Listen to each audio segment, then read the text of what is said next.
आए शिव भगवान आबू की धरा पर, आए शिव भगवान साकार ब्रह्मा बाबा का ले तन आधार। आबू की धरा पर आए शिव भगवान।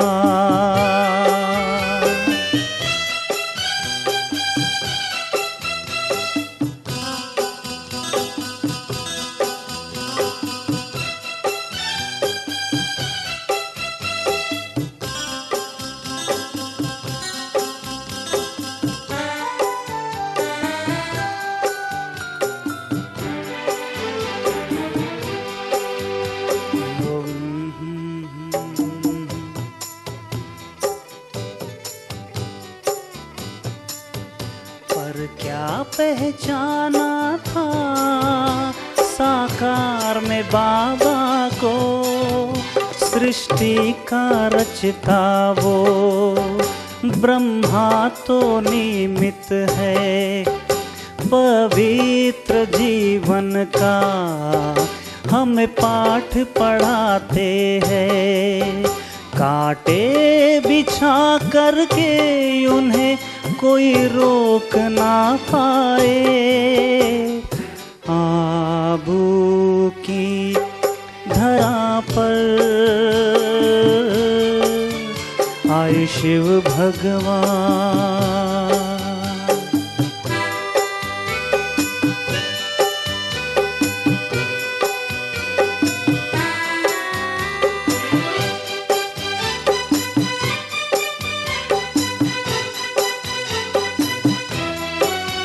यह ज्ञान सुन ले जो उनकी आंखें खुल जाए, बस याद से उनकी सब पाप धुल जाए। मैं आत्मा हूँ यह देह विनाशी है, बेहद की ये दुनिया एक सुंदर नाटक है। यह जान लेता जो खुशहाल रहता है। आबू की धरा पर आए शिव भगवान।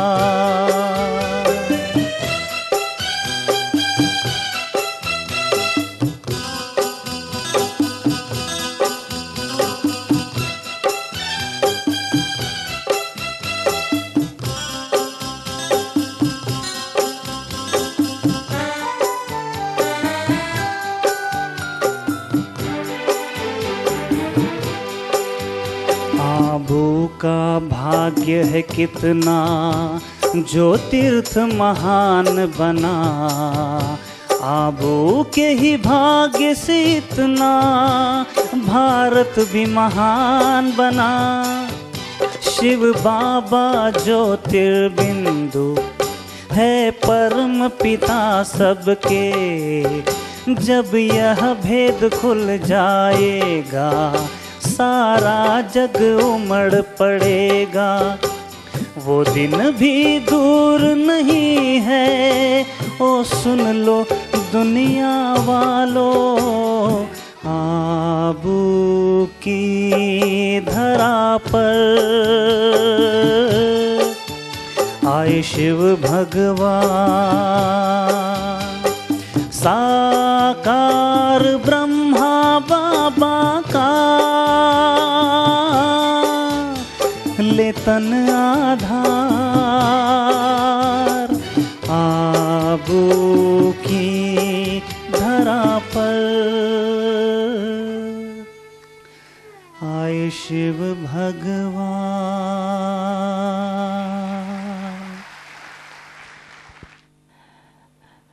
अभी हम सभी एक बहुत ही महत्वपूर्ण चर्चा के लिए यहाँ पर बैठे हैं। जिस अंतर्राष्ट्रीय संस्थान के मुख्यालय में आप सभी बैठे हैं, इसका नाम प्रजापिता ब्रह्मा कुमारी ईश्वरी विश्वविद्यालय क्यों है, यहाँ का लक्ष्य क्या है, यहाँ की क्या सेवाएं हैं, इतने लंबे अंतराल से क्या मानवता की सेवा कर रही है, इन महत्वपूर्ण विषयों की जानकारी देने के लिए हमारे बीच में उपस्थित हैं ब्रह्मा कुमारी शीलू बहन जी। आपका परिचय। हाँ, ठीक। आपसे तो हम सभी परिचित हो ही चुके हैं। आपके लिए इतना ही कहूँगी, आपका जीवन आध्यात्म से ओतप्रोत, आध्यात्म की आप जीवंत प्रतिमा हैं। आपकी वाणी को माँ सरस्वती का साक्षात वरदान मिला हुआ है। न सिर्फ सम्मुख रहने वाली सुनने वाली आत्माएं, लेकिन आपकी आवाज़ के जो अनेकों रिकॉर्डेड कैसेट हैं, उससे अनेक आत्माएं आत्म अनुभूति और परमात्मा अनुभूति के लिए दिशा प्राप्त करती हैं। मैं शीलू बहन जी से अनुरोध करूंगी, आपका हम यहाँ हार्दिक स्वागत करते हैं।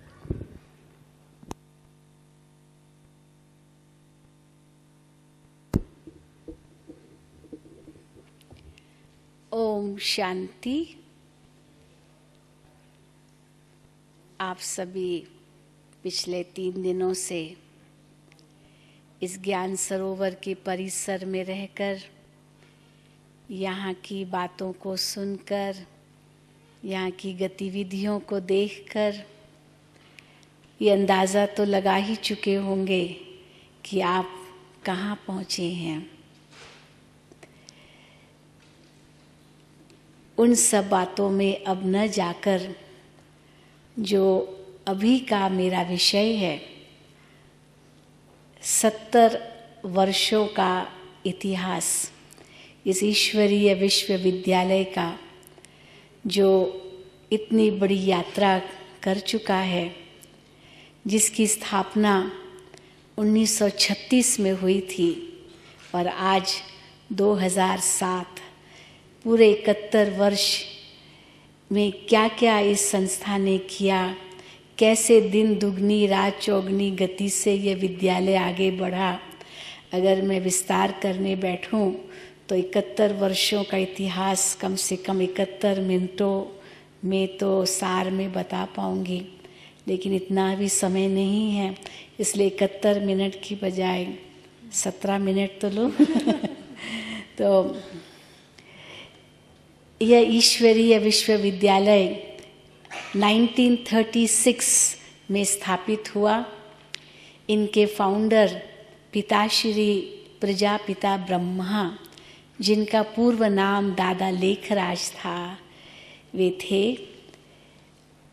वैसे जितना ही वे भक्ति भाव में तल्लीन रहते थे, उतना ही वे दान पुण्य में भी अपना बहुत नाम कमा चुके थे और उतना ही व्यापार में भी बहुत उच्च कोटि का व्यापार करते थे। आप एक बहुत बड़े जौहरी थे। कलकत्ता में आपका बहुत बड़ा दुकान था और वहाँ के जो ग्राहक थे उस दुकान में, वे तो बड़े बड़े अंग्रेज़ थे या राजाएं महाराजाएं थे। तो बाबा उस रूप से तो काफ़ी धनी थे, लेकिन ज्ञान की खोज थी, सत्यता की खोज थी। हम कौन हैं, ईश्वर कौन है, हम क्यों इस संसार में आए, आखिर जीवन का लक्ष्य क्या है, कहाँ जाना है। और उस ज्ञान को प्राप्त करने के लिए बाबा ने बहुत शास्त्र पढ़ डाले थे। कम से कम 12 गुरु उन्होंने अपने जीवन काल में किए थे। कोई ऐसा मंदिर नहीं होगा जो बाबा ने नहीं दर्शन किया हो, यहाँ तक कि अमरनाथ की यात्रा पर भी गए थे। मानो सभी तीर्थ कर चुकने के बाद, अनेक गुरु करने के बाद, अनेक शास्त्र पढ़ने के बाद भी यह प्रश्न, ये जिज्ञासा उनके मन में सदा ही बनी रही कि आखिर अगर ये संसार ईश्वर का है तो इतना दुख क्यों, इतना कष्ट क्यों? ये संसार तो बड़ा सुखमय होना चाहिए। हे भगवान, आप कहाँ हो? क्यों नहीं दुखियों की आप पुकार सुन रहे हो? आदि आदि। और कैसे मैं इस मन को जीतूं, कैसे इन विकारों को मैं जीतूं, इस प्रकार से भी प्रश्न मन में उठा करते थे और अपने गुरुओं से वे पूछा करते थे। और बाबा बहुत बड़े भक्त थे, खास करके वल्लभाचारी पंथ के विष्णु को मानने वाले। विष्णु का चित्र सदा उनके पॉकेट में रहता था और गीता का पाठ किए बिना वे मुख में पानी तक भी नहीं डालते थे, इतनी उनकी अटूट भक्ति थी। तो जितनी ही भक्ति थी, जितना ही दान पुण्य था, जितना ही उनका नामाचार था, उतना ही मन में जिज्ञासा थी। वो जिज्ञासा कौन उनकी पूरी करे? तो उनके मन में आया कि बस कुछ इस संसार से किनारा किया जाए और ये खोज करें, ईश्वर से कुछ हम प्रेरणाएं प्राप्त करें। उनका बहुत सुखी परिवार था, 5 बच्चे थे, 3 बेटियां, 2 बेटे, 3 की तो शादी हो चुकी थी और 2 बाकी थे। लेकिन उनके मन में एक वैराग्य सा आने लगा कि भगवान से मैं उत्तर ये चाहता हूँ, तो कैसे प्राप्त होगा? अपने गुरुओं को वो अपने घर में भी बुलाते थे, सत्संग कराते थे। बॉम्बे, हैदराबाद, कलकत्ता अक्सर जाया करते थे। राजस्थान में कई राजाएं महाराजाएं उनके ग्राहक थे, क्योंकि हीरे जवाहरातों का व्यापार और जेवर बनाते थे, तो ये तो सबसे उत्तम व्यापार माना जाता है। लेकिन एक दिन कैसे उनके जीवन में एक परिवर्तन आया, उस दिन की कहानी से हम आरंभ करना चाहते हैं इस ईश्वरीय विश्वविद्यालय का इतिहास। कि एक दिन बम्बई में अपने घर में वे सत्संग में बैठे थे, गुरु का सत्संग चल रहा था, गीता का पाठ चल रहा था। गीता भगवान के महावाक्य हैं, ये वो जानते थे। और गीता में कैसे हम कर्म योग, ज्ञान योग, भक्ति योग, सांख्य योग, बुद्धि योग, सहज योग, इन योगों पर वो स्पष्टीकरण उन्हें मिल रहा था। और अचानक उनकी आंखें बंद हुई और वे ध्यान मग्न हो गए सत्संग के बीच में। परिवार वाले देखने लग गए, क्या हो गया बाबा को, ऐसे ध्यान मग्न अवस्था में बैठे हैं जबकि गुरु का सत्संग चल रहा है, इनको क्या अनुभूति हो रही है। तो काफ़ी देर तक बाबा उस ध्यान मग्न अवस्था में थे और जब नीचे उतरे ध्यान से तो सब ने पूछा, बाबा आपने क्या अनुभव किया? तो बाबा को लगा कि मेरे गुरु ने मुझे दर्शन कराए, क्योंकि उसी समय उनको विष्णु चतुर्भुज के साक्षात्कार हुए, जबकि विष्णु उनका इष्ट था। उनका दर्शन उन्होंने उसी वक्त किया सत्संग के बीच में। तो उन्हें बड़ी खुशी हुई कि मेरे गुरु ने मुझ पर कृपा की और मुझे मेरे इष्ट के दर्शन करा दिए। लेकिन जब गुरु ने पूछा कि आपने आप विष्णु ने आपको क्या कहा, तब उनके मुख से शब्द निकले कि विष्णु चतुर्भुज मेरे सामने आकर उपस्थित हुए और मुझे ऑपरेशन किए हैं। इस पूरे क्षेत्र में राजस्थान और गुजरात के क्षेत्र से भी बच्चे आते हैं। अगर ये सर्जरी आप कहीं बड़े शहर में करवाएं तो ये निजी अस्पताल में 40 से 50 हज़ार तक की भी ये सर्जरी होती है, लेकिन ये पूर्णतः निःशुल्क सर्जरी हम प्रदान कर रहे हैं। इसके साथ अभी भी हमारे ग्लोबल हॉस्पिटल में कल से स्वीडन और यूके के डॉक्टर्स आए हुए हैं और वो ये सर्जरी कर रहे हैं। अगर आप बच्चों को देखेंगे, अभी तो उनमें इतनी चेतना आ गई है कि जैसे ही छोटा बच्चे का जन्म होता है और उनको पता चलता है कि इस प्रकार का कुछ उनमें दोष है, तो वो तुरंत ही ग्लोबल हॉस्पिटल में लेकर आते हैं। तो ऐसे बच्चों के मुख पर एक नई मुस्कान भी जो है स्वास्थ्य सेवाएं लेकर आ रही हैं। इसके साथ साथ जो हैं ग्लोबल हॉस्पिटल की शाखाएं जो हैं वो नियमित रूप से सेवाएं प्रदान कर रही हैं। पहले तो जब हमने यहाँ शुरू किया था तो हमने कभी नहीं सोचा था, क्योंकि यहाँ तो आवश्यकता थी, यहाँ पूरे क्षेत्र में कोई भी आधुनिक हॉस्पिटल नहीं है। लेकिन लोगों ने हमें ऑफ़र किया कि आप अपने हमारे स्थान पर भी खोलें। तो यहाँ पर शांतिवन के पास में हमारे 2 हॉस्पिटल चल रहे हैं ऐसे क्षेत्रों के लिए कि जो बिल्कुल नज़दीक हैं। एक जो है जीवी मोदी आई हॉस्पिटल है और दूसरा जो है वो केवल आई इंस्टीट्यूट है, नेत्रों के लिए बनाया है। और 2 हॉस्पिटल जो हैं वो शीघ्र ही शुरू होने वाले हैं, क्योंकि यहाँ दुर्घटनाएं बहुत होती हैं। आपने शायद न्यूज़ में पढ़ा होगा कि आज से 5 दिन पहले कितनी बड़ी दुर्घटना हुई कि एक ट्रॉली जो थी पूरी ही खाई में चली गई, जिसमें कि 50 थे लोग, जिसमें छोटे बच्चे भी थे। और उस समय आपको जानकर आश्चर्य होगा कि गवर्नमेंट के पास यहाँ कोई व्यवस्था नहीं थी, कोई हड्डी का डॉक्टर नहीं था, और ये सभी ग्लोबल हॉस्पिटल द्वारा ऊपर लेकर आए और उन सभी की चिकित्सा की गई। अभी भी कुछ लोग हैं और कलेक्टर ने खुद कहा कि अगर ग्लोबल हॉस्पिटल नहीं होता तो शायद बहुत से लोगों की मौत हो गई होती। तो इस प्रकार के जो कार्य हैं ग्लोबल हॉस्पिटल के सहयोग से चलते ही जा रहे हैं। इसी प्रकार हमारा बड़ौदा में एक हॉस्पिटल है, ब्रिगेडियर वोरा हॉस्पिटल, और इन सभी सेवाओं को देखकर बम्बई में भी हमें एक हॉस्पिटल मिला है जिसका नाम है BSCS हॉस्पिटल, जो कि इसी प्रकार की सेवाएं प्रदान कर रहा है। इतने आधुनिक शहर में भी अपनी सेवाओं के द्वारा वहाँ पर भी लोगों में विश्वास पैदा किया है। तो इस प्रकार हम तो यही कहेंगे कि इस सभी सेवाओं में सभी का सहयोग रहा है, क्योंकि हम तो ये नहीं चाहते हैं कि कोई भी अस्वस्थ रहे। हमारी तो यही प्रेरणा है कि सभी लोग स्वस्थ रहें, लेकिन स्वस्थ अगर नहीं है तो उसके लिए जो हमारे पास साधन हो तो हम उसका उपयोग करें। तो इसीलिए ग्लोबल हॉस्पिटल का यही मैसेज है कि न केवल हम शरीर को स्वस्थ रखें लेकिन मन को भी। इसीलिए इसी बात को लेकर हमारे यहाँ मेडिटेशन और मेडिकेशन, दवा और दुआ दोनों का संयोजन चल रहा है। हमारे यहाँ हर वार्ड में मेडिटेशन रूम है और हॉस्पिटल के आउटडोर में भी मेडिटेशन है, जिसमें बीच बीच में हम रोगियों को भी मेडिटेशन सिखाते हैं।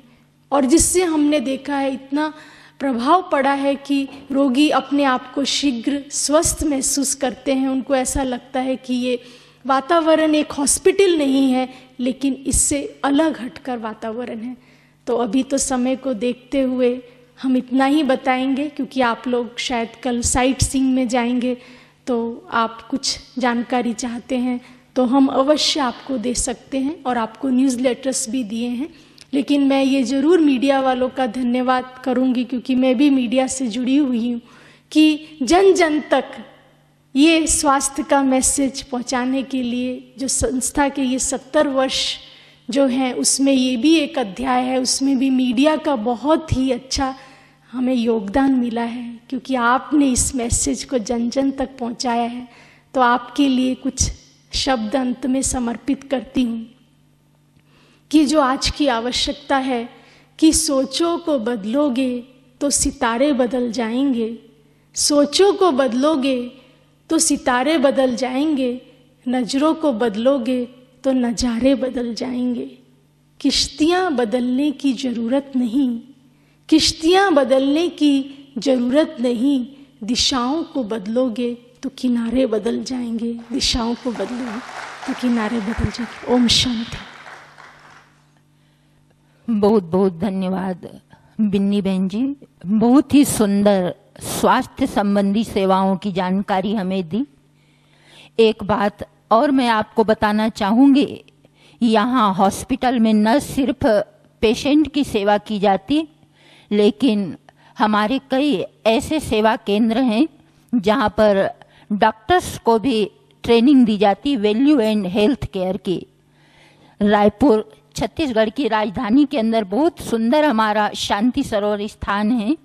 वहाँ पर छत्तीसगढ़ की गवर्नमेंट हेल्थ मिनिस्टर वो 3 दिन के लिए डॉक्टर्स को भेजते हैं और वहाँ 16 जिले से 3-3 डॉक्टर, इस प्रकार 50 डॉक्टर आते हैं और हमारी ब्रह्मा कुमारी बहनें 3 दिन वहाँ पर वो रहते हैं और उन्हें ट्रेनिंग देते हैं वैल्यूज की, और कैसे वो अपने पेशेंट की अच्छे से अच्छी सेवा करें, ऐसी ट्रेनिंग उन्हें दी जाती है।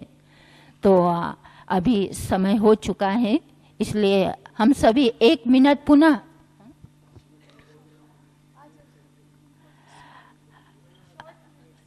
एक ही व्यक्ति सुना दे, थोड़ा सा समय आपका और थोड़े लेंगे। से शब्दों में ये और कुछ सुनाना चाह रहे हैं, इन्होंने अनुरोध किया है।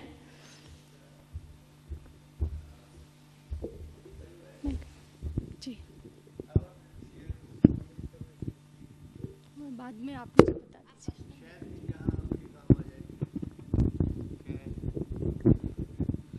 मैं राजेश शर्मा तनमन टाइम से गुड़गांव से आया हुआ हूँ और सभी मीडिया वासियों की तरफ से अपना थोड़ा सा अनुभव जो यहाँ पे मैंने लिया है वो मैं शेयर करना चाहूँगा। ऊपर बैठे हुए सभी दीदियों को मेरा प्रणाम और सभी श्रोतागण जो यहाँ पे बैठे हुए हैं मीडियावासी, सभी को नमस्कार। सबसे पहले तो मैं ब्रह्मपिता बाबा को नमस्कार करना चाहूँगा और चरण वंदना करना चाहूँगा, जिन्होंने एक नए संसार की रचना की। बल्कि अपने अनुभव से यह कहूँगा, क्योंकि घर घर में मैं सुनता हूँ कि इस जीवन में स्वर्ग भी यही है और नरक भी यही है, तो मैं अपने अनुभव से ये कहना चाहूँगा कि ब्रह्मपिता ने इस धरती पर एक स्वर्ग की रचना की है। और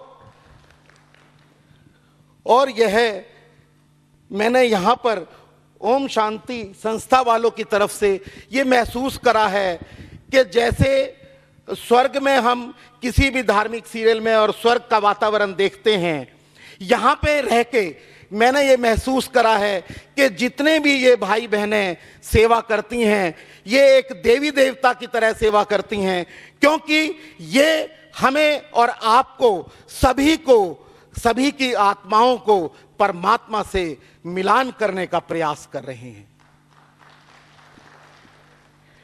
जिन्होंने एक ऐसा वातावरण दिया है यहाँ पे, जो ब्रह्मपिता एक बीज चंदन का पैदा कर गए थे और एक पौधा बनाकर इनके हाथों में दे गए थे, उसको इन्होंने एक पेड़ बनाकर पूरे संसार में खुशबू दे के महका दिया है। और इसे मैं इस तरीके से भी कहना चाहूँगा, क्योंकि यहाँ पे मैंने ये महसूस करा है, जितने भी लोग हम जब से आए हैं, मेरा पहला ये विजिट है, पहली बार मैं यहाँ पे आया हूँ, और मैंने ये महसूस करा है कि यहाँ पे ना कोई छोटा है ना कोई बड़ा है।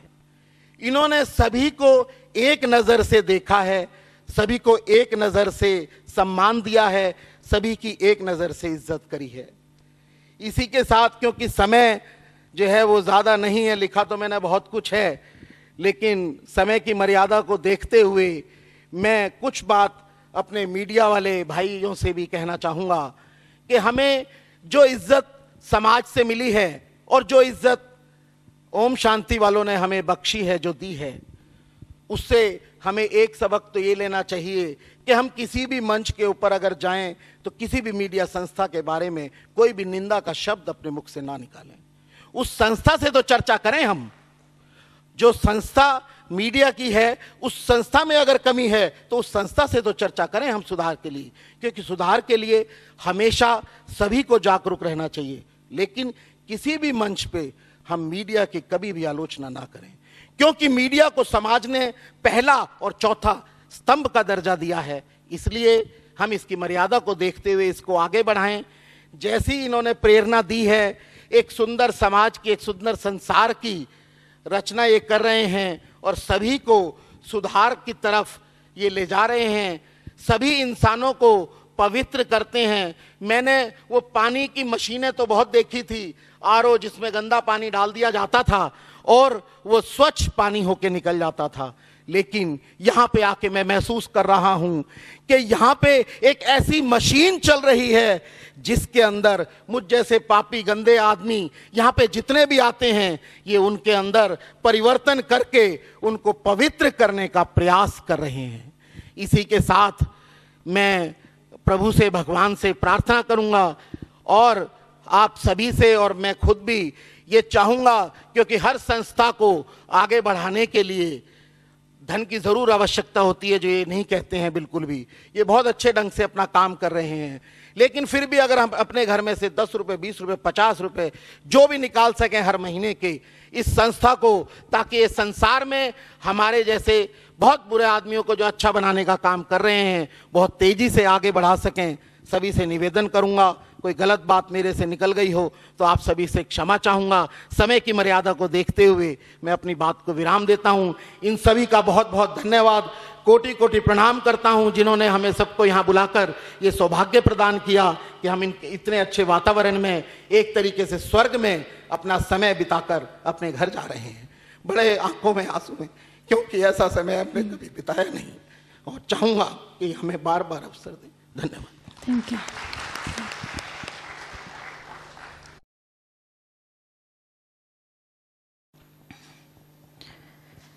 ओम शांति। आज का मुख्य सत्र मीडिया इनिशिएटिव फॉर वैल्यूज में आप सबका बहुत बहुत स्वागत है। बात आती है वैल्यूज की कि मानव के जीवन में ये मूल्य कितने महत्वपूर्ण हैं, क्योंकि जीवन मूल्यों से ही सजा हुआ है।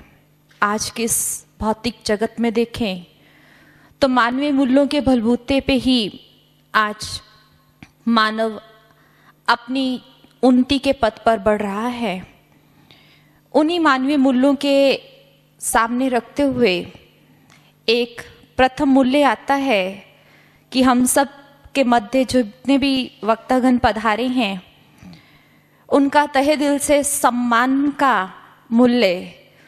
तो मैं ब्रह्मा कुमारी बहनों से अनुरोध करती हूँ कि सम्मान सत्कार के प्रथम मूल्य को सामने रखते हुए बैजेस और फूलों के द्वारा हमारे आज के मुख्य वक्ताओं का स्वागत करें। ब्रह्मा कुमारी बहनें।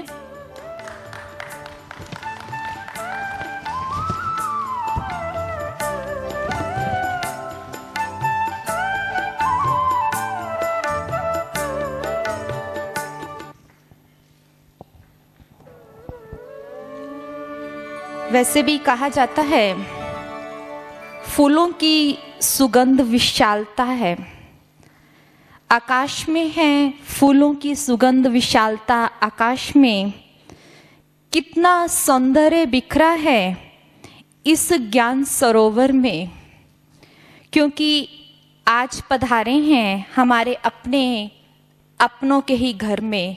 स्वागत है, स्वागत है।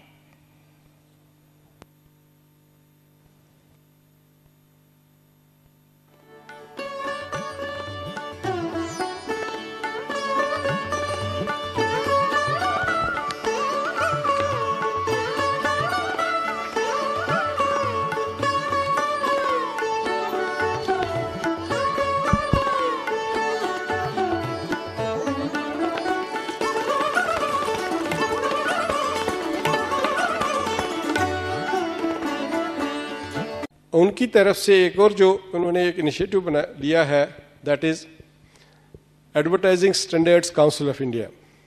This is a initiative from the advertising agencies and advertisers. बल्कि उन्होंने with in advertising society, advertising standards council, उन्होंने एक और वहाँ कंप्लेंट सेल भी बनाई है। लेकिन एक समस्या इस तरह के इनिशिएटिव में है, या इस तरह के जो उन्होंने बनाई, हालांकि कई सारे कंप्लेंट्स जो इन एडवर्टाइजिंग स्टैंडर्ड्स काउंसिल के पास गए हैं और अल्टीमेटली वो उस कंप्लेंट सेल के पास गए हैं। कंप्लेंट सेल ने वो सुने हैं और कई सारे एडवर्टाइज पर उन्होंने कहा कि ये विड्रॉ किए जाने चाहिए, जो विड्रॉ हुए हैं। लेकिन एक जो समस्या इस तरह की रेगुलेटरी अथॉरिटी या सेल्फ रेस्ट्रेंट की अथॉरिटी में है, वो ये है कि ये पहले चलेगा, मीडिया पर चलेगा एडवर्टीजमेंट। अगर किसी व्यक्ति को, चाहे वो आम जनता में हो या कोई दूसरा एडवर्टाइजर हो या कोई भी हो, उसके खिलाफ कंप्लेंट करता है तो ही उस पर कार्रवाई होगी। और अगर ये प्रूव हुआ कि ये गलत एडवर्टीजमेंट है तो एडवर्टीजमेंट विड्रॉ होता है, लेकिन तब तक कम से कम 15 दिन से 3 महीने तक का समय निकल जाता है। और ऐसे एडवर्टीजमेंट लगभग 3 महीने तक आपके टेलीविजन चैनलों पर चलते हैं, उसके बाद वो विड्रॉ होते हैं। उस विड्रॉवल का कोई ज़्यादा फायदा नहीं होता, क्योंकि जो उसको डैमेज करना होता है वो कर लेता है। एक और इनिशिएटिव जो ब्रॉडकास्टर्स की तरफ से जो उठाया गया है, that is formation of an Indian broadcasting foundation. Indian broadcasting foundation broadcasters की एक एसोसिएशन टाइप की है,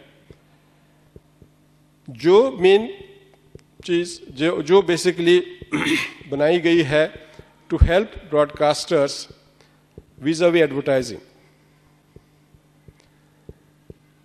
उनकी तरफ से भी एडवर्टाइजिंग के कंटेंट की तरफ शुरू में कुछ तवज्जो दी गई थी, खास तौर पर जब हम सरोगेट एडवर्टाइजिंग की बात करते हैं।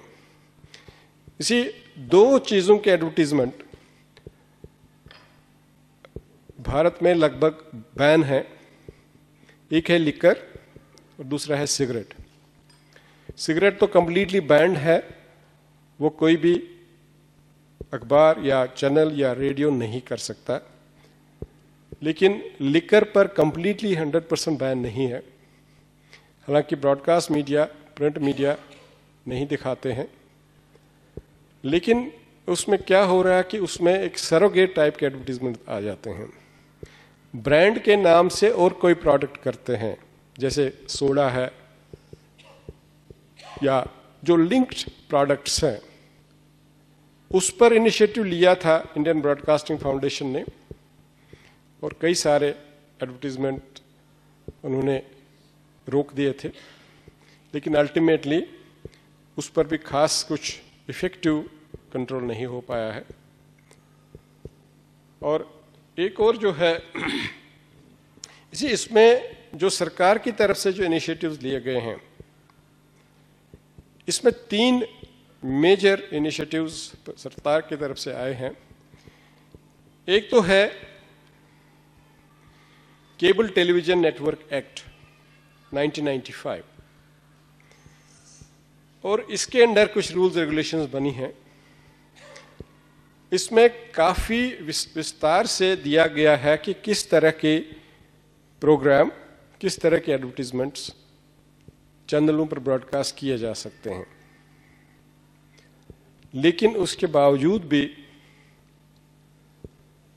ये बहुत ही इफेक्टिव एक सिस्टम नहीं है, क्योंकि इसमें जो controlling authority is basically the government directly, ministry of information broadcasting.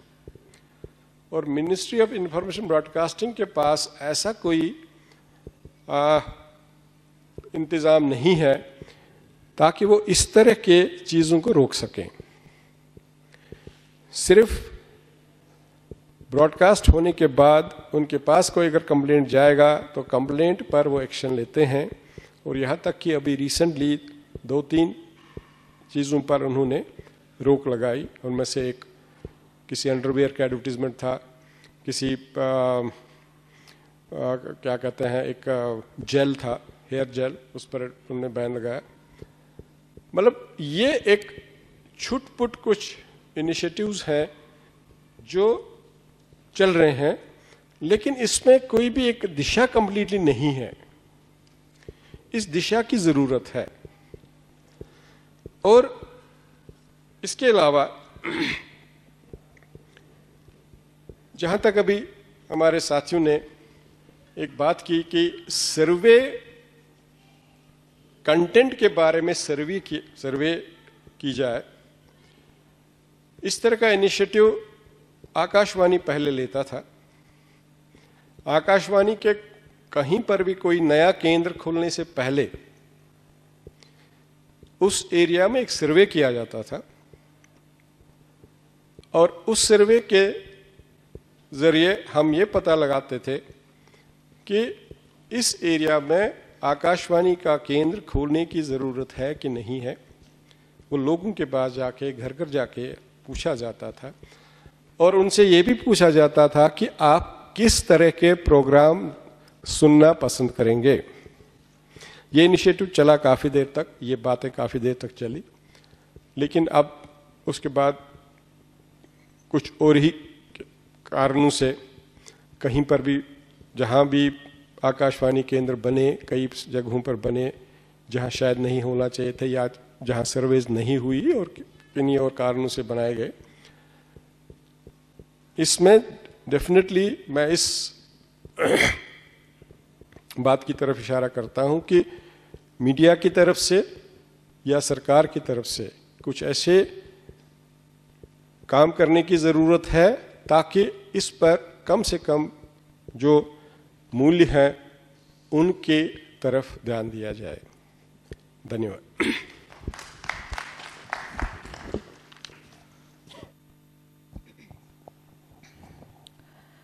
बहुत बहुत धन्यवाद भ्राता वीए मैगजीन जी।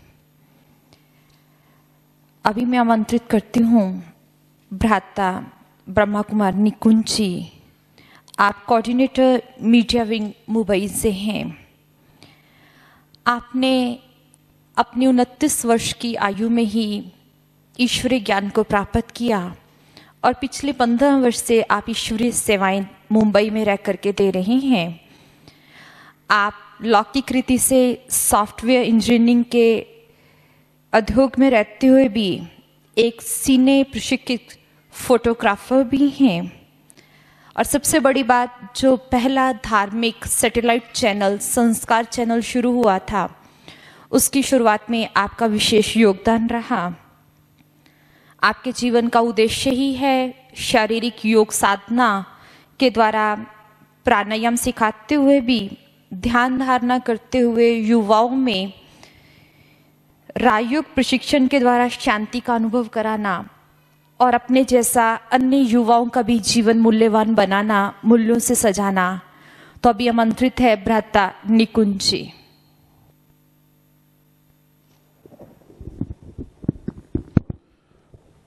ओम शांति।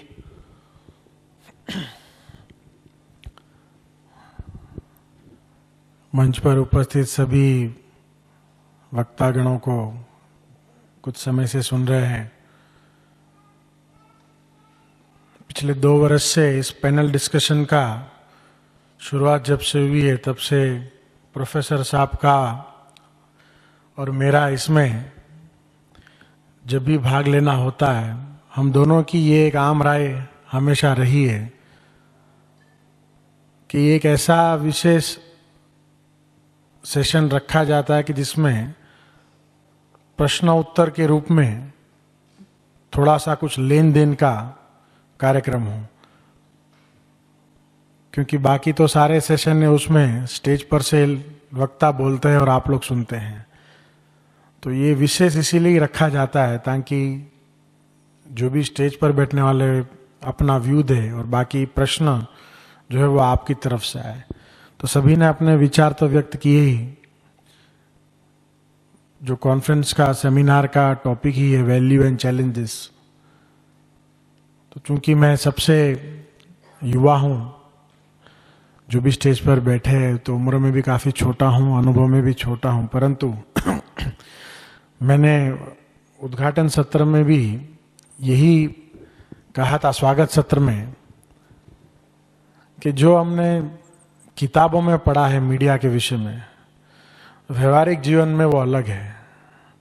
हम लोगों ने जो पढ़ा है मीडिया एथिक्स और मीडिया के बारे में, पर जब हम सचमुच व्यवहार में आते हैं तब कोई और ही चीज़ हमें दिखती है और पता चलती है। तो वैल्यू शब्द बड़ा भारी है अपने आप में, तो किस वैल्यू की हम बात कर रहे हैं, पहले तो ये जानना और समझना अति आवश्यक है। क्योंकि केवल ये कह देने से कि नहीं मीडिया के अंदर वैल्यू इनिशिएट होनी चाहिए या मीडिया पहल करे, इससे कोई बात हल नहीं होती। परंतु मैं समझता हूं कि हर एक जन की आज इच्छा है, केवल मीडिया कर्मी ही नहीं परंतु मैं कहूँगा सारे समाज की इच्छा है। हर एक जन चाहता है हम पॉजिटिव चीजें सुने, पॉजिटिव चीजों को धारण करें, और लक्ष्य हर एक का यही रहता है। परंतु जैसे कि कहा जाता है मीडिया समाज का दर्पण है, मैं उससे भी ऊपर जाकर ही कहूँगा कि नहीं, हमारे कर्मों का दर्शन कराने वाला यह कर्म दर्शन का माध्यम है। जैसा दिखता है वैसा दिखाना पड़ता है।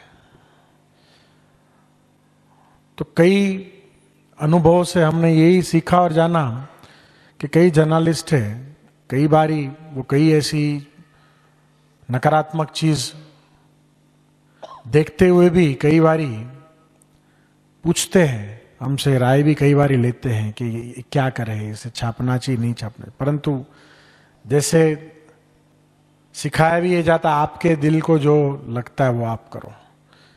तो हमने देखा है नकारात्मकता करते करते करते आखिर भी एक दिन व्यक्ति थकता जरूर है, और सकारात्मकता की तरफ उसको स्वयं जब वो अपने अनुभव से सकारात्मकता की ओर आने की पहल करता है, जिसको साधारण भाषा में हम कहेंगे परिवर्तन, मेरे दृष्टिकोण से ये है वैल्यू, कि जो उसको खुद अंतर्स्फुरणा से होता है कि नहीं बस बहुत हो गया। क्योंकि बम्बई जैसे शहर में पिछले 16 वर्षों से इस मीडिया क्षेत्र से जुड़े होने के कारण मुझे ये अनुभव हुआ है कि आज 5 वर्ष पूर्व जिन समाचार पत्रों को या जिन मैगजीन को या टीवी चैनलों को हम कहते थे ये चीज अच्छी है, आप इसको करिए, इसको आप छापिए, और कहते थे नहीं, हमारा विषय, हमारा पेपर कमर्शियल पेपर है, हमारे विषय की चीज नहीं है। आज मैं देख रहा हूं ये बड़ी विचित्र बात है, हमारे प्रयास न करने के बावजूद भी वही लोग अभी सामने से कहते हैं कुछ है आपका छापने का तो आप दीजिए हमको, आपका कोई कार्यक्रम है तो हमको बताइए, हम उसको कवर करना चाहते हैं। हमने तो कोई प्रयास नहीं किए, परंतु वो खुद कहते हैं। तो ये जैसे स्वयं सिद्ध है कि अभी वो लोग थक गए हैं, अभी चाहते नहीं हमें भी कुछ अच्छा करना है, अभी चाहते नहीं समाज भी चाहता है कुछ अच्छा होना चाहिए। तो शायद हमें इस चर्चा को इस दिशा में आगे बढ़ाना चाहिए कि क्या केवल मीडिया को ही वैल्यूज को इनिशिएट करना है, नहीं, या फिर समाज को पहले इस वैल्यूज से अवगत कराना चाहिए, ये कौन सी ऐसी गुण है, कौन से ऐसे वैल्यू है, तो उसके लिए भी समाज को भी ये चीज दिखाना। आदरणीय अध्यक्ष जी, मुझे क्षमा करेंगे कि आपने मेरी ड्यूटी लगा दी कॉन्फ्रेंस ऑफिस में, तो मैं सुनता सुनता दौड़ के आया कि कहीं 2 मुद्दे मेरे छूट नहीं जाएं। मेरे 2 इश्यूज हैं, वही दोनों प्रश्न भी हैं। मैं सुन रहा था महान भावों को, वहाँ पर टीवी में देख रहा था। एक तो सरकार की बात आई वैल्यूज़ के मामले में, और प्रेस काउंसिल की बात आई। मैं तो यहाँ आप लोग विचार विमर्श करें इसलिए मैं मुद्दा रख रहा हूँ कि सरकार को तो बीच में लाना ही नहीं चाहिए। सरकार किसी भी रूप में वैल्यू स्थापित नहीं कर सकती है, उनके अपनी कोई वैल्यूज़ नहीं है तो मीडिया में क्या वैल्यू स्थापित करेंगे। पहली बात तो ये है। दूसरी बात ये है कि हमारे देश के बहुत महान नेता पंडित जवाहरलाल नेहरू, भले ही उनकी अनेक नीतियों से अनेक बातों से हम असहमत होंगे कई लोग, लेकिन उन्होंने यही कहा था कि मैं कट्टर आलोचना करने वाला और बिल्कुल छीछा लेदर करने वाला सरकार का नंगा करने वाला प्रेस को ज़्यादा पसंद करूंगा बनिस्बत इसके कि मैं उस प्रेस के ऊपर को नियंत्रण रखूं। ऐसे महान नेता ने ये बात कही है, और इस बात को भी ध्यान में रखते हुए आज इत्तेफाक से उनकी पुण्यतिथि भी है, 27 मई है आज। उस महान नेता के इस कथन को भी ध्यान में रखते हुए मेरे ख्याल में अपने को विचार करना चाहिए, क्या सरकार को या प्रेस काउंसिल को बहुत ज़्यादा अधिकार दिए जाने चाहिए, उनको वैल्यूज़ इंट्रोड्यूस करने के लिए पिक्चर में लाना चाहिए कि नहीं लाना चाहिए। दूसरा, सुबह के सत्र में क्या हुआ कि थोड़ा टीवी और एक्टिविज़म वगैरह की बात चल रही थी और पीपल वर गोइंग गागा, कह रहे वाह साहब क्या एक्टिविज़म हुआ और जेसिका लेल का केस वापस आ गया और फलाने की चीज़ वापस आ गई।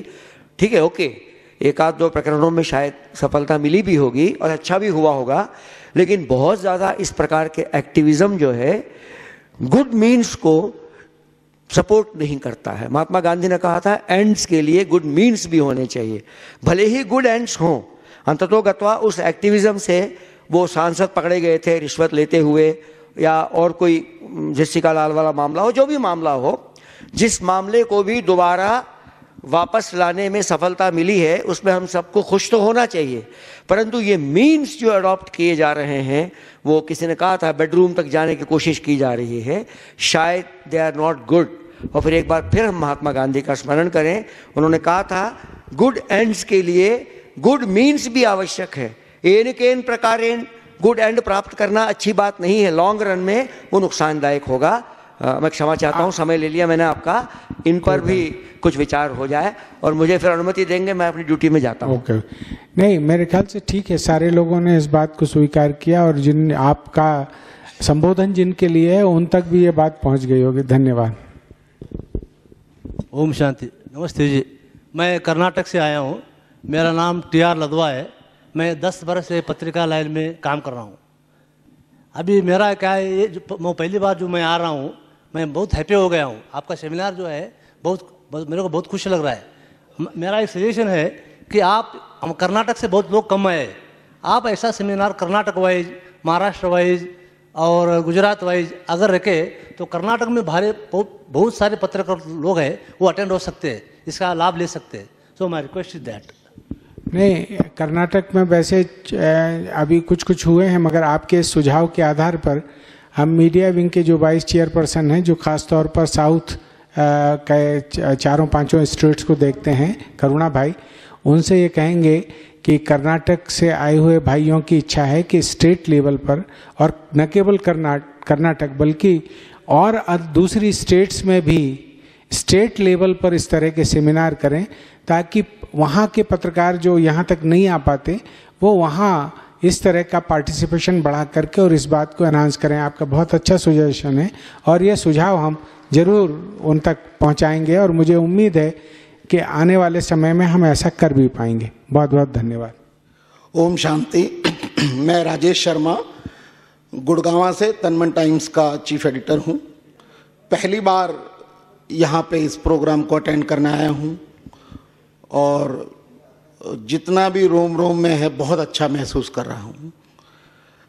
लेकिन कुछ जैसे यहाँ पे प्रोग्राम जैसे चलते हैं तो मैंने देखा है कि कई लोगों के दिल में कुछ प्रश्न, कुछ बातें आती हैं और वो बात करने के लिए जैसे अगर इच्छा व्यक्त करते हैं तो रोक दिया जाता है।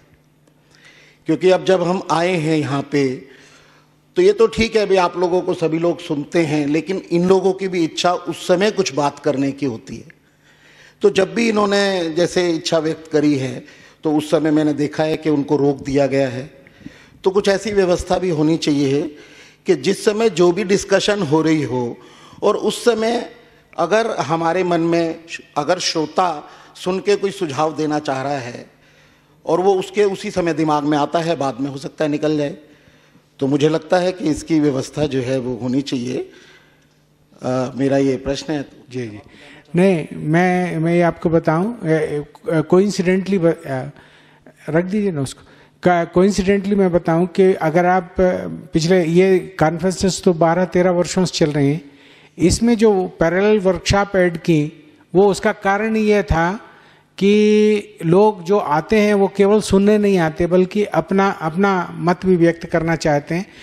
मत दिक्कत क्या है, एक बात आप भी महसूस कर रहे हैं, ये जो इस तरह की प्रोग्राम शीट यहाँ देते हैं इस डायस पर, सारे वक्ताओं को ये लिखा रहता है कि उन्हें कितने मिनट बोलना है, मगर माइक प्रेम जो है वो या उनके पास कंटेंट का एनरिचमेंट इतना ज़्यादा होगा, दो कुछ भी बात है, नहीं तो कोशिश यही रहती है। और बल्कि ये भी कुछ पिछले सम्मेलनों में ऐसा कुछ हुआ है कि जिसमें कभी अगर ऐसा कुछ समय बचा और किसी ने व्यक्त किया कि मैं प्लेनरी में या उसमें भी अपनी छोटी सी बात कहना चाहता हूँ, तो उसे अवसर मिला।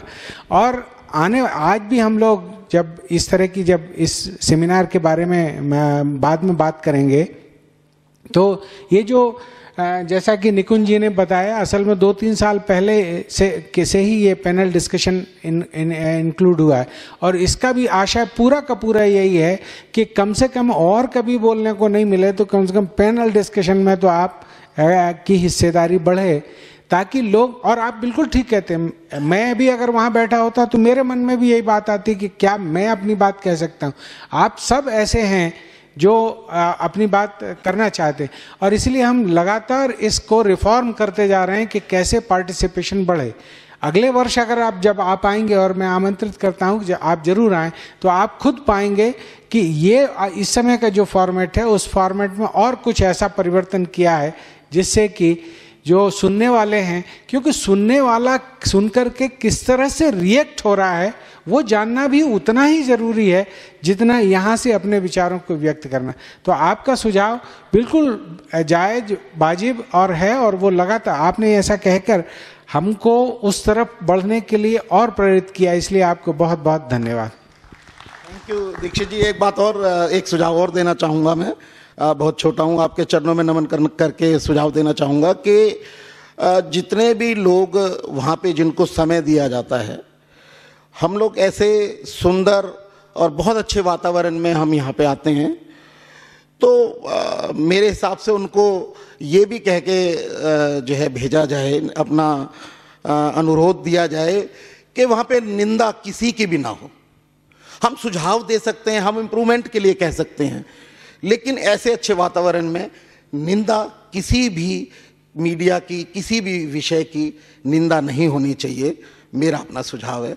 बाकी तो सामान्यतः हमारी अपेक्षा भी यही है, क्योंकि हम सकारात्मकता की विश्वास रखते हैं। एक मिनट, वो बहुत देर से बैठे हैं असल में, सॉरी, मगर वो पहले से थे, तो सकारात्मकता में विश्वास रखते हैं। और मगर अब किसी बोलने वाले को, आई एम सॉरी, किसी बोलने वाले को ये मैंने उस वक्त रोका नहीं। ये जो घंटी का प्रचलन है ये पिछले वर्ष नहीं था, या उसके पिछले वर्षों में, यही इस बात को सिद्ध करता है कि हम टाइम और उस बात, और लोग को उनका जहाँ तक बातचीत होती है तो वहाँ ये कहते हैं कि जहाँ तक हो आप व्यक्तिगत या संस्थागत नाम की निंदा, हम, क्योंकि असल में हम तो मूल्यों और गुणों की बात कर रहे हैं। जब मूल्यों और गुणों की बात है तो हम सामान्य तौर पर उस तरह की निंदा का नहीं। अच्छा, दूसरा, परिवर्तन की आकांक्षा है, कोई उस पर्टिकुलर संस्था या व्यक्ति को पर आक्रोश व्यक्त करने की बात नहीं है। और इसीलिए इंक्लूडिंग सरकार, मैंने सरकार भी एक संस्था है, तो इस तरह से नहीं, ये आपकी बात ठीक है और चाहते भी यही हैं, वो पूरी की पूरी बात में परिवर्तन हो, आकांक्षा के हिसाब से ये इच्छा रहती। और ये इस तरह की आप लोगों के इस तरह के सुझाव के कारण ही ये बहुत ज़्यादा इस तरह से परिवर्तन लगातार हुए हैं, और ये कॉन्फ्रेंसेस लगातार ज़्यादा बढ़ती हुई, मतलब दिस इज़ द ईयर कि जिसमें इस बार मैं आपको बताऊं कि इस बार इस कॉन्फ्रेंस में इतने वर्षों में सबसे अधिक पार्टिसिपेशन हुआ है। मैंने करीब 900 लोगों का पार्टिसिपेशन है ये, और इतना नहीं तो सामान्य तौर पर अभी तक मैक्सिमम पार्टिसिपेशन था 650 का, और इस बार थोड़ा सा एक्सपेक्टेशन से ज़्यादा। तो दिस शोज, ये बताता है कि कहीं ना कहीं पत्रकारों के जुड़ाव लगातार गहरे और उस तरह के हो रहे हैं। बहुत बहुत धन्यवाद आपके सुझाव जी। दस्तूरे जुबानबंदी है कैसा तेरी महफिल में, यहाँ तो बात करने को तरसती है जुबान मेरी। जनाब, बात है जब भी मीडिया के बारे में, जब भी प्रेस के बारे में सेमिनार्स होते हैं तो एक बात छुपी रह जाती है। मेरा ख्याल है एक बात यहाँ भी छुपी रही है। जब भी प्रेस की आज़ादी की बात होती है तो ये बात मैं समझता हूँ रिलेटिव टर्म है। अखबार निकालने वालों की, अखबारों के मालिकों की आज़ादी की बात होती है, जहां अखबार बनाने वालों की आज़ादी की बात होती है। ये दो अलग अलग बातें हैं। इसी तरह मैं भी ये कहता हूं कि values and challenges before media, ये वैल्यूज एंड चैलेंजेस बिफोर अखबार छापने वालों, अखबार के मालिकों की है बात, या अखबार जो बनाते हैं उनकी बात। ये डिफरेंस यहां भी नहीं निकला, पीछे भी नहीं निकला। मेरा ख्याल सेमिनार्स में ये बात गोल होती रहती है। अभी जितना कि इसको निखार सकते हैं, अलग कर सकते हैं, इसका डाइसेंट कर सकते हैं तो कर दें, तो मेहरबानी होगी। नहीं, असल में आपने बहुत बिल्कुल ठीक कहा है। और ये मैं आपको ये बताऊं, करीब 10-15 वर्षों से जब ये freedom of the press and power of the press को लेकर के जब बात आती है, तो ये सही है कि वो कंटेंट क्रिएटर की फ्रीडम और पावर है या उसके कंट्रोलर मालिक की पावर, ये सब जगह है। और मगर यहाँ हम जब दूसरी बात आती है वैल्यूज या इसकी बात, हम दोनों को शामिल करना चाहते हैं। हमारे लिए मालिक, मैं क्षमा याचना के साथ ये बात कह रहा हूँ कि I am not the organisation, I am simply ये इसका। मगर यहाँ मैंने जो महसूस किया वो ये, हमारे लिए पत्रकार ज़्यादा महत्वपूर्ण हैं, वो संस्थाएं उतनी महत्वपूर्ण नहीं हैं। हालांकि वे भी बहुत महत्वपूर्ण हैं, क्योंकि अल्टीमेटली मैनिफेस्टेशन, यह सारा का सारा जो प्रकाशन है, जो प्रस्तुतिकरण है, वो तो वहाँ होता है। मगर हम उन लोगों के साथ ज़्यादा व्यवहार करना चाहते हैं जो सचमुच में कंटेंट को क्रिएट, और इसीलिए हम पत्रकारों के एम्पावरमेंट पर ज़्यादा वो बात करना, उनकी स्वतंत्रता और उनकी आज़ादी को लेकर के ज़्यादा बात करना चाहते हैं।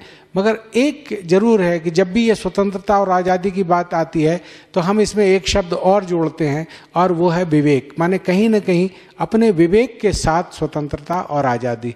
तो ये आप ऐसा ना माने कि इसको हम गोल करते हैं, मगर वो बहुत स्पेसिफिक नहीं हो पाता। ये बात ठीक है आपकी, यानी वो सब्जेक्ट ऐसा नहीं होता कि जिससे सीधा सीधा पत्रकार रिफ्लेक्ट हो।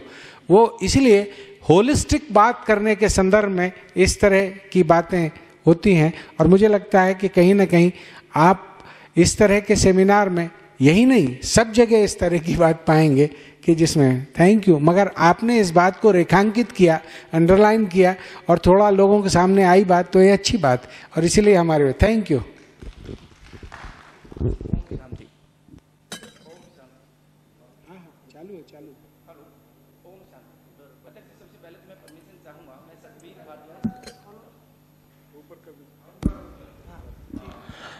अध्यक्ष जी, सबसे पहले तो मैं परमिशन चाहूँगा। मैं सतबीर भारद्वाज, पंजाब केसरी ब्यूरो चीफ, गुड़गांव से हूँ।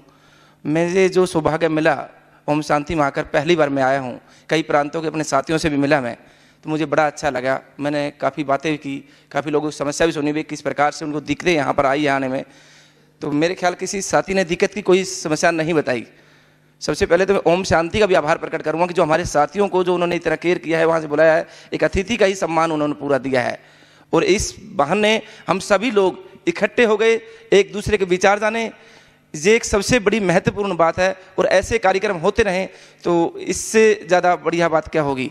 पत्रकार चाहे यहाँ गुड़गांव का हो, चाहे हरियाणा कहीं का हो, तो पत्रकार ही होता है। यदि पत्रकार बिरादरी एक साथ बैठ जाती है तो बहुत बड़ी उपलब्धि है। मैं एक चीज़ जानना चाहूँगा आपसे, और सुझाव भी दूंगा मैं आपको, कि चाहे हरियाणा का पत्रकार हो, चाहे राजस्थान का हो, कोई भी सरकार पत्रकारों के लिए टैक्स ना लगाए। जो टोल टैक्स पर जो पत्रकारों के लिए खासकर जो है वो टोल टैक्स मांग लेते हैं। समाज की बुराई भगाने के लिए पत्रकार अहम भूमिका निभाता है, लेकिन टैक्स उनसे भी अगर वसूली करती है तो ये बहुत बड़ी, हम इस बात की निंदा करते हैं, कम से कम चाहे कोई भी सरकार है वो। दूसरा, मैं एक बात और जानना चाहूँगा कि अरावली का मामला है, चाहे मैंने हरियाणा में उठाया भी है मामला, और मैं अपने साथियों से भी आज अनुरोध करूँगा कि खासकर अरावली हमारे देश की धरोहर है, उसको मैं सुझाव देना चाहूँगा कि अरावली को बचाने के लिए वो अपने कलम का प्रयोग करें, ताकि भूमाफिया, बिल्डर माफिया उस पर कब्जा ना कर सकें। ये मैं आपसे भी सुझाव चाहूँगा कि भाई इसका जरूर उपाय करें। धन्यवाद। नहीं, एक सुझाव तो आपने सारे लोगों से अपील कर ही लिया, और मुझे लगता है कि वो उस अरावली को बचाने में मतलब अपनी कलम का उपयोग करेंगे।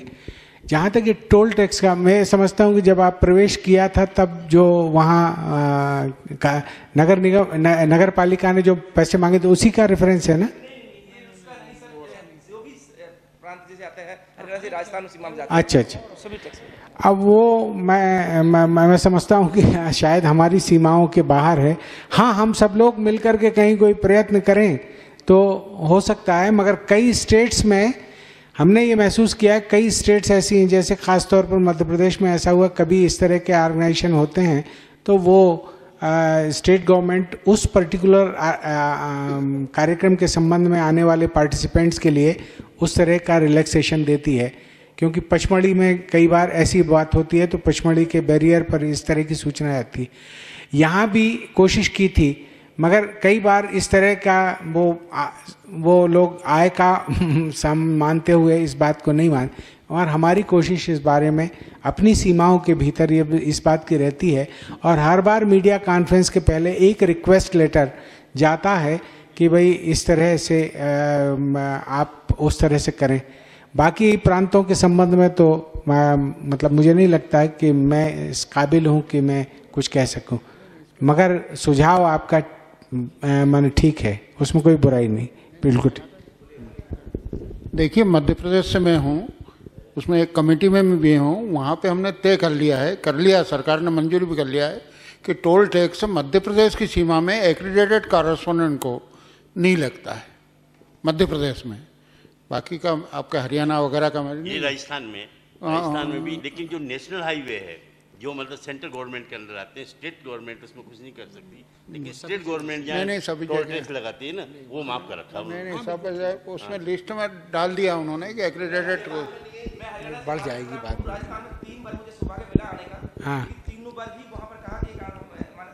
हाँ नहीं आप नहीं एक्रीडेट करस्पॉन्डेंट नहीं ये बहस में नहीं वो मामला थोड़ा जटिल है, मतलब अपन उसमें क्यों उलझे। हाँ ठीक, ओके, मगर बात ठीक है, यानी बात को तो मानते हैं कि बात ठीक है, ऐसा होना चाहिए।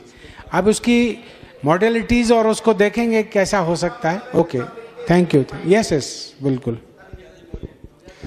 मैं राजेश्वर गुप्ता, मुझे लगता है कि वो ठीक कह रहे हैं, क्योंकि हम अगर नहीं उनकी तरफ मत देखिए, मतलब वो सामान्य तौर पर ये है कि अगर हम वो ऐसे बहुत सारी प्रॉब्लम्स और रिलेटेड प्रॉब्लम निकलती चली जाएंगी वरना। मैं राजेश्वर गुप्ता चंडीगढ़ से हूँ, दैनिक ट्रिब्यून प्रकाशित होता है उसके मैं उपसंपादक हूँ। मेरा एक प्रश्न भी है और उससे संबंधित एक सुझाव भी है। प्रश्न मेरा ये है कि जो समाचार पत्र या जो चैनल किसी समाचार की सत्यता को जाने बिना अखबार समाचार प्रकाशित करते हैं या प्रसारण करते हैं उनका, या जिनका येलो जर्नलिज्म जिनका पेशा है और वैल्यू जिनके लिए कोई मायने नहीं रखती, समाज से उनका कोई सरोकार नहीं है,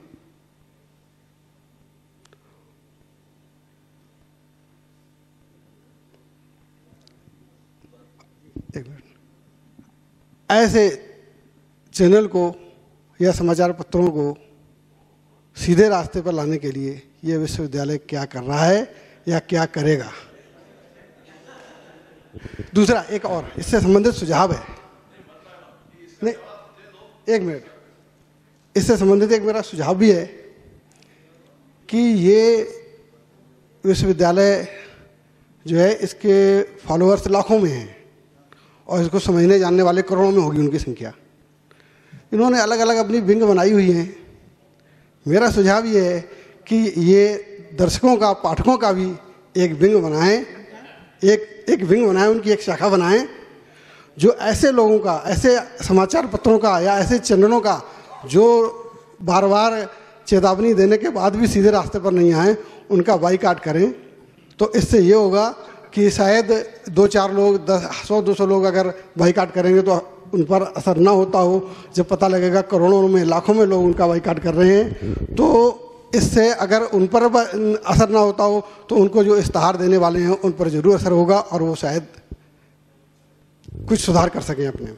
मुझे लगता है कि आपने जो कहा है वो अपने आप में एक सुझाव है, तो वो लोग सोच लेंगे, मगर इस तरह से कोई आक्रामक शैली में वो बात हो सकती है, मुझे नहीं लगता कि ऐसा कोई हम इस ऑर्गेनाइजेशन के तल पर कर पाएँ। मगर हाँ, एक और बात, आपका उत्साह तो बहुत ही शानदार है, मगर आपकी इजाज़त से हम चाहते हैं कि 5 बजे सेशन को समाप्त करें, ताकि जो है अगला सेशन वैलिडिक्टरी सेशन है इसके बाद में, और आपको भी थोड़ा सा माने चाय वाय ये वो थोड़ा घूमना फिरना होगा। तो मुझे 5:30 बजे दूसरा सेशन है, तो मुझे लगता है 4:45 बजे हमको ख़त्म कर देना चाहिए। एग्री ना? तो प्लीज़। मेरी एक सूचना है, मैं महाराष्ट्र का यवतमाल जिले का हूँ, जो यवतमाल हिंदुस्तान में सबसे बड़ी किसानों ने हत्या किया 800 प्राइम मिनिस्टर आगे। मेरा कहने का मतलब है कि जो मीडिया वैल्यू मिलने की जो चीज़ है, इसकी पब्लिसिटी अच्छी होना चाहिए होना। मैंने मेरे इसमें अभी गए साल में 35 मेंबरशिप किया है। मेरा कहना है कि ये पब्लिसिटी जेलों में, कारागारों में जो कैदी रहते हैं, पुलिस में क्रिमिनल लोग रहते हैं, ऐसे ऑफिस है, ऐसे ऑफिस में ये ज्ञान क्या पब्लिसिटी पेपर जाना चाहिए होना। इसलिए सेंटर के प्रमुख इंचार्ज ब्रह्म कुमारी है, उनको आप सुझाव दें कि आप भाइयों को साथ में लेके ये पब्लिसिटी बढ़ाए और मीडिया का वितरण ज़्यादा बढ़े। इसमें पब्लिसिटी होने से लोगों की जागृति आ जाएंगी, और वो मीडिया का जो ब्रह्म कुमार का इतना कार्य जो ग्रामीण भाग पे जाना चाहिए होना, ग्राम पंचायत है, सर पंचायत है, उनको पेपर लगाने की उनको परमिशन रहती है, उनको मूल्य मिलता है। ये काम ब्रह्म कुमार के माध्यम से हमको जब मुझे करना पड़ा, तो मुझे कुछ भाई लोगों ने पूछे कि दीदी की परमिशन है कि आप ये मेंबर बनाने को आए, तो जिला परिषद ऐसा सहयोग है ब्रह्म कुमारी को आपने थोड़ा सा गाइड किए, उनके माध्यम से कि ये ब्रह्म कुमारी का मीडिया का प्रसारण हो जाएगा। और हमारे महाराष्ट्र में जो देहात में आत्महत्या हो रही है 600-700 यवतमाल में, उससे लोगों को जागृति होंगी। ये मेरी सूचना है। ये आपको देशमुख जी, आपका सुझाव ध्यान में रखेंगे और कुछ करेंगे इस बारे में। मैं 2-3 बातें कह के इस सत्र का मतलब कंक्लूड करने की कोशिश करूंगा। अच्छा, ब्रीफली प्लीज। Thank you. मैं 3 ही क्वेश्चन पूछ रहा हूँ। वो question, suggestion, whatever you can suggest. First of all, thanks to Brahma Kumari for giving such a beautiful platform to everybody and for their best hospitality on behalf of everybody and Brahma Kumari, as a Brahma Kumar, I am just thanking it. Second thing, ये panel discussion के जो निकुंज भाई ने जो बताया था कि 2-3 साल में, that is a good move, that at least to make the people participate in the programme.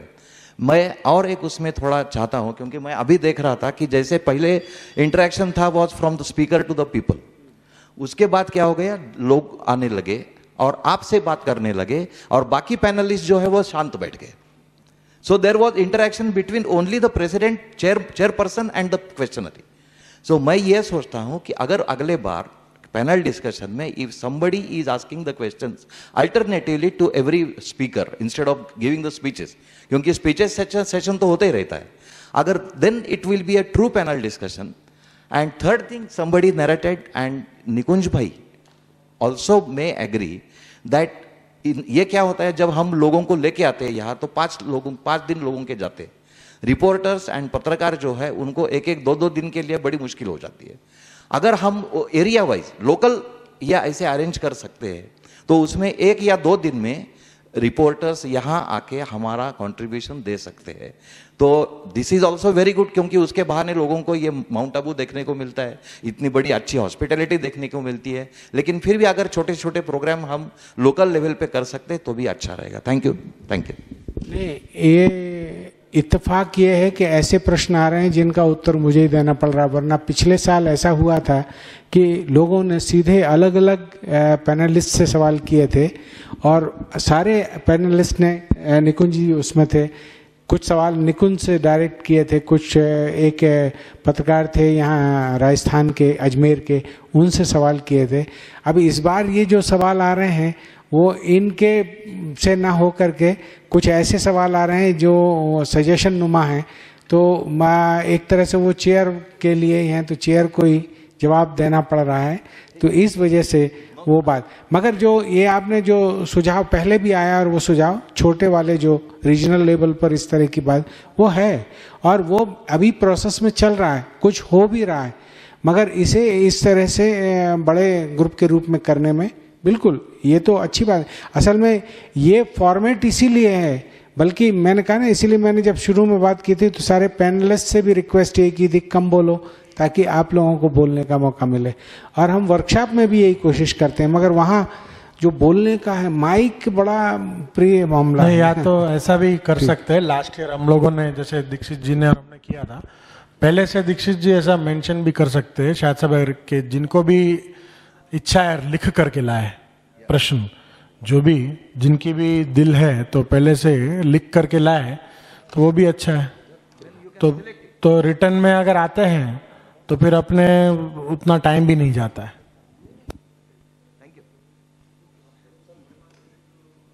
Can I conclude? नहीं, आप अच्छा प्लीज। तो ब्रीफली, बहुत वेरी ब्रीफली, वरना हम अगले सेशन को प्रभावित करेंगे। ओके। आप लोग जितने लोग ऊपर बैठे हैं, सिस्टर पूनम जी ने सबको बायोडाटा का फॉर्म दे दिए।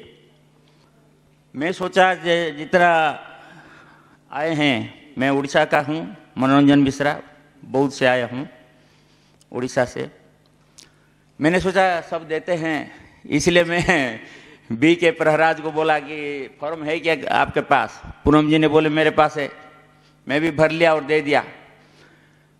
पीछे मैं उसके पहले मुनीष जी से पूछा कि आप ये फॉर्म कहाँ से लाए? वो बोले कि सिस्टर ने हमें दिए।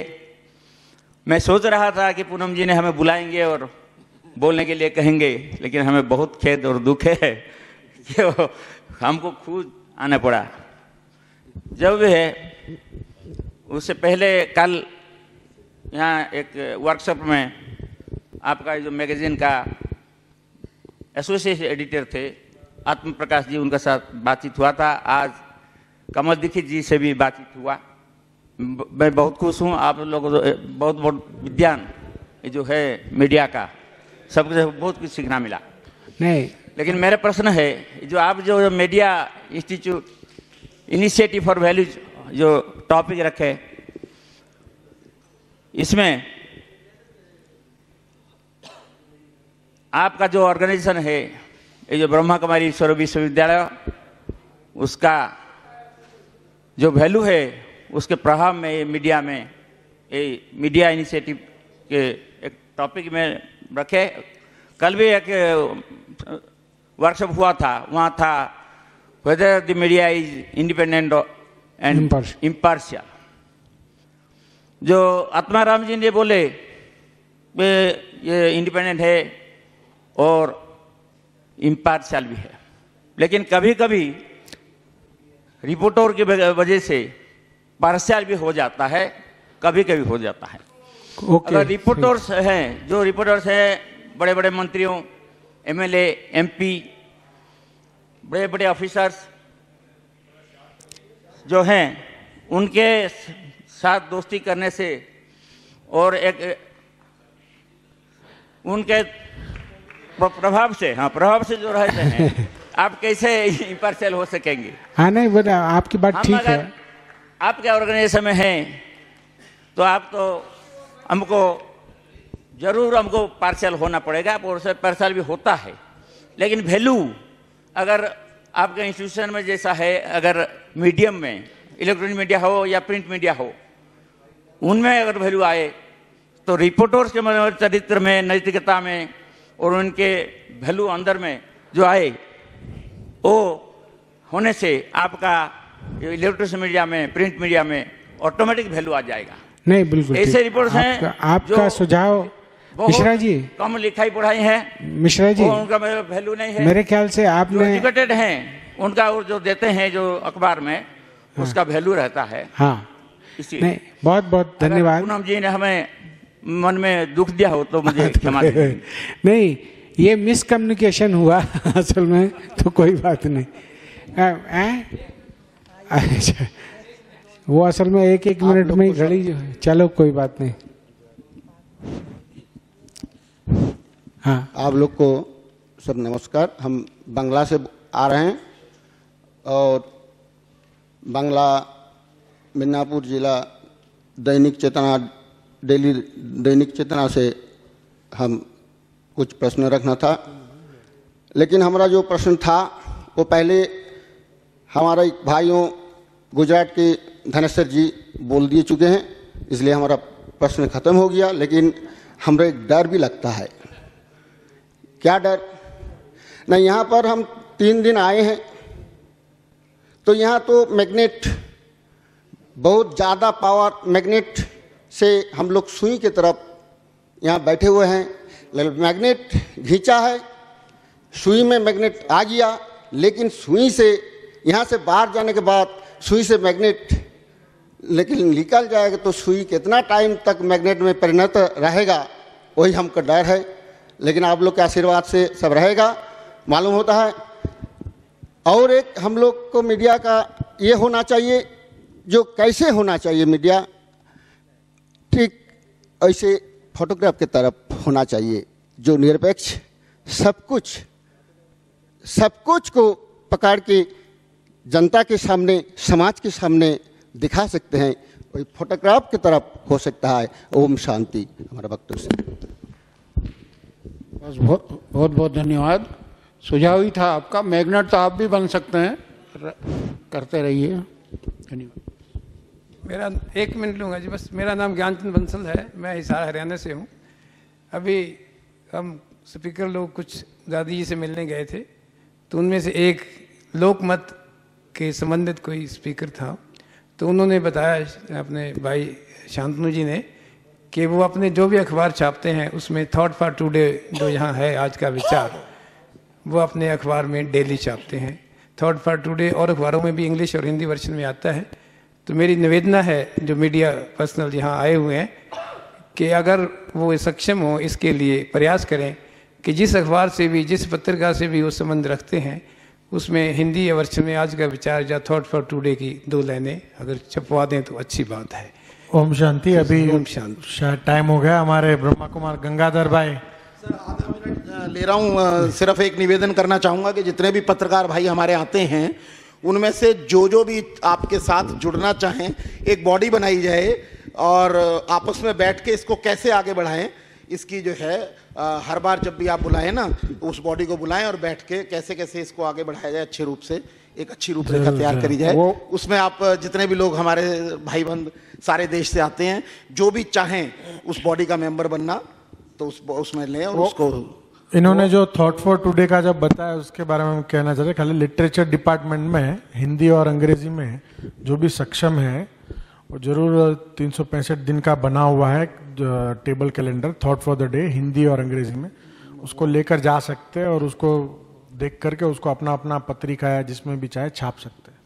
और वो जो आपने बात कही है आखिरी में कि बॉडी बनाइए एक और उसके लिए प्रयास करिए अपने मीडिया के लिए, तो वो मीडिया इनिशिएटिव फॉर वैल्यूज एक सोसाइटी बनाई है अपने ने, उसकी मेंबरशिप भी है। हालांकि ये आयोजन प्रजापिता ब्रह्म कुमारी के संस्थान की ओर से, पर वो भी अपना ही एक भाग है, उसी उद्देश्य से अपन बढ़ रहे हैं। उसके आप मेंबर बनिए, आपसे अलग से भी बात हो सकती है और उसके अपन काम कर सकते हैं। बल्कि उसमें बहुत सारे आपके जो सवाल थे वो मीडिया इनिशिएटिव ज़्यादा आसानी से कर सकता है और पूरे देश के कैंपेन को वो उठा सकता है बजाय इस ऑर्गेनाइजेशन और इस मंच के। तो इन्हीं शब्दों के साथ आपने जिस तरह की बहुत भागीदारी की और जिज्ञासाएं व्यक्त की उसको बहुत बहुत, मगर औपचारिक धन्यवाद तो आपको जिनको धन्यवाद देना है वो ही देंगे। मैं तो ये जो प्रश्नोत्तर वाला जो धन्यवाद है उस प्रश्नोत्तर के धन्यवाद के लिए आपको धन्यवाद दे रहा हूँ। नहीं, हाँ, अगली बार जो है इसका समय बिल्कुल हमारा ये मैंने कहा ना कि 3 वर्षों से हमने ये फॉर्मेट इसीलिए शुरू किया ताकि ये डायलॉग हो दोनों उसके बीच में। ओम शांति। बहुत बहुत धन्यवाद। अभी कार्यक्रम अंतिम चरण पे है, तो अभी मैं आमंत्रित करती हूँ भ्राता गंगाधर जी से।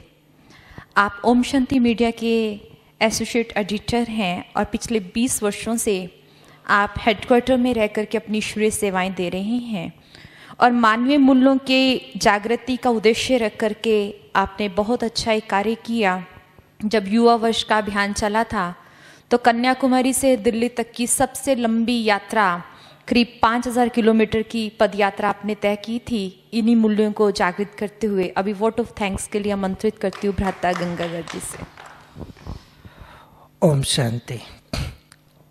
क्रिकेट मैच में जब लास्ट ओवर होती है और 2-3 रन बनाना होता है, वही पोजीशन मेरी है। मुझे बहुत खुशी हुई कि